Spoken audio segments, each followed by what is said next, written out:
আসসালামু আলাইকুম। আজকের এপিসোডে আমাদের আলোচনার বিষয় হলো যুজুনি বা যুজুতা। আমরা জানি যুজুনি বা যুজুতা হলো অনুগঠনকালে কোনো একটা মৌলের একটি পরমাণু অপর একটি মৌলের পরমাণুর সাথে যুক্ত হওয়ার প্রবণতাকে সাধারণত আমরা বলি যুজুনি বা যুজুতা।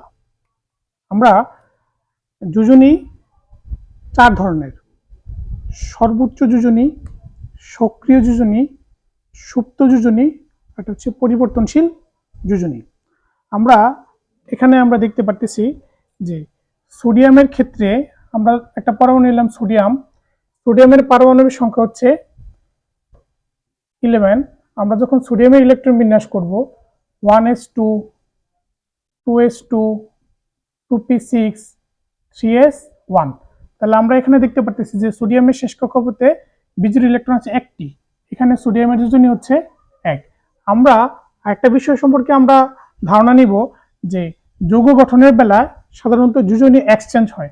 আমরা যখন সোডিয়াম ক্লোরাইডকে আমরা লিখবো এই যৌগের বেলায় আমরা জানি সোডিয়াম এবং ক্লোরিনকে যখন আমরা আলাদা লিখবো তখন ক্লোরিনের যোজনী হচ্ছে 1, সোডিয়ামের যোজনী 1।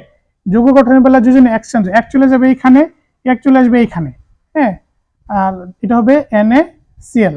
হ্যাঁ, আমরা যখন এখন যে যদি আমরা লিখি ম্যাগনেসিয়াম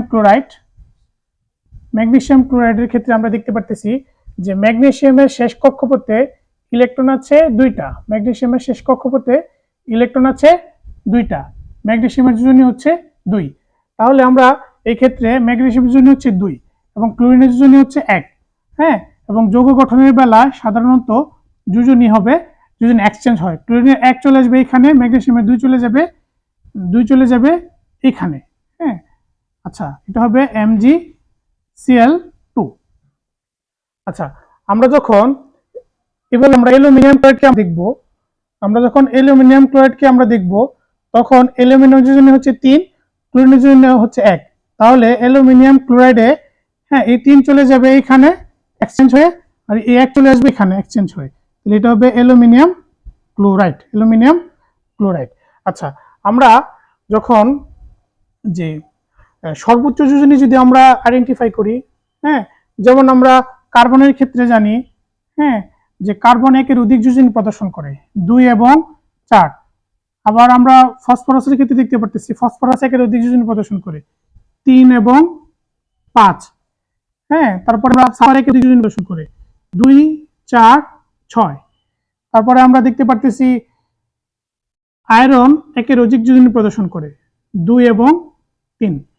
আচ্ছা, আমরা এই যৌগের মধ্যে আমরা যখন কার্বনকে দেখব, যদি আমাদের প্রশ্ন আসে যে কার্বন ডাই অক্সাইড যৌগে কার্বনের সক্রিয় যোজনী কত, তাহলে আমরা জানি কার্বন ডাই অক্সাইড যৌগে কার্বনের সক্রিয় যোজনী আমরা বের করতে গেলে আমরা কিভাবে বের করব? আমরা জানি অক্সিজেনের শেষ কক্ষপথে ইলেকট্রন আছে 6টা, সে নিষ্ক্রিয় গ্যাসীয় ইলেকট্রন বিন্যাস অর্জনের জন্য সে 2টা ইলেকট্রন নিয়ে আসবে, অর্থাৎ অক্সিজেনের যোজনী হচ্ছে 2 এবং কার্বনের যোজনী হচ্ছে কার্বন ডাই অক্সাইড যৌগে 4। আচ্ছা, আমরা এখন যদি আমরা এই ক্ষেত্রে কার্বন এবং অক্সিজেনকে আমরা দেখি, কার্বনের 4 অক্সিজেনের 2, এই 2 চলে যাবে আর এই 4 চলে যাবে এখানে, ওকে যখন আমরা 2 দিয়ে ভাগ দিব আমরা পাবো CO2। কার্বন ডাই অক্সাইড যৌগে কার্বনের সক্রিয় যোজনী হচ্ছে 4। যদি আমাদের বললে কার্বন মনোক্সাইড যৌগে কার্বনের যোজনী কত, অক্সিজেন হচ্ছে 2, কার্বনের হচ্ছে 2 চলে যাবে এখানে আর এই 2 চলে আসবে এখানে, তাহলে হবে CO। ওকে যখন আমরা 2 দিয়ে ভাগ দিব তখন আমরা পাবো CO, কার্বন মনোক্সাইড। আমরা এমন ভাবে যদি আমরা দেখি ফসফরাস ট্রাইক্লোরাইড PCl, ফসফরাসের 3, অক্সিজেনের 1 চলে আসবে এখানে, 3 চলে যাবে এখানে। আমরা যে কখন কার্বনের যোজনী 2 4, ফসফরাসের 3 5, সালফারের 2 4 6, আয়রনের 2 3। আমরা জানি কার্বনের পারমাণবিক সংখ্যা যখন 6 হবে তখন ইলেকট্রন বিন্যাস হবে 1s2 2s2 2p2। আমরা সাধারণত জানি যে সাধারণ অবস্থা কার্বনের যোজনী হচ্ছে 2। আমরা যখন কার্বনকে আবার উত্তেজিত করব তখন আমরা দেখতে পারতেছি কার্বন 6, তখন এটা হবে ইলেকট্রন বিন্যাস 1s2 2s2 2px 2py তখন এবং 2pz, আমরা জানি পি এর 3টে অণুশক্তি স্তর আছে, একটা হচ্ছে পিএক্স, পিওয়াই, একটা হচ্ছে পিজেড। আচ্ছা, তখন আমাদের সাধারণ অবস্থা এখানে 1, যখন আমরা ওকে উত্তেজিত করলাম তখন তার শেষ কক্ষপথে মানে একটা ইলেকট্রন জাম্প করে, যেখানে আগে 2টা আছে এখান থেকে একটা জাম্প করে শেষে চলে যাবে। এই ক্ষেত্রে আমরা দেখতে পাচ্ছি ওর যোজনী হচ্ছে 4, ওর যোজনী হচ্ছে 4। তাহলে আমরা সাধারণ অবস্থা কার্বনের যোজনী 2 আর উত্তেজিত অবস্থা কার্বনের যোজনী 4। আর আমরা যখন কার্বন ডাই অক্সাইড যোগ হবে তখন কার্বনের যোজনী হচ্ছে 4, এবং যখন কার্বন মনোক্সাইড যোগ হবে তখন কার্বনের যোজনী হবে 2। এখন আমরা যখন তাৎক্ষণিকভাবে আমরা আরেকটা মৌলকে দেখি, আমরা যদি ফসফরাসকে আমরা দেখি, ফসফরাসের পারমাণবিক সংখ্যা হচ্ছে 15, তখন হবে 1s2, 2s2, 2p6, 3s2, 3px, 3py, 3pz। তখন আমরা শেষ কক্ষপথে বিজোড় ইলেকট্রন 3টা, 1 1 1।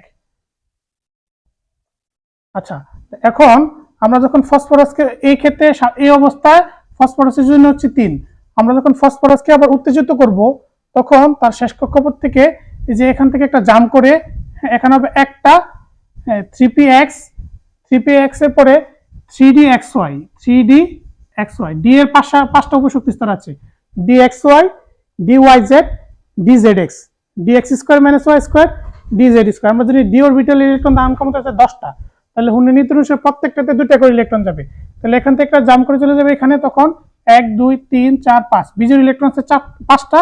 সুতরাং ফসফরাস উত্তেজিত অবস্থা ফসফরাসের যোজনী হচ্ছে 5।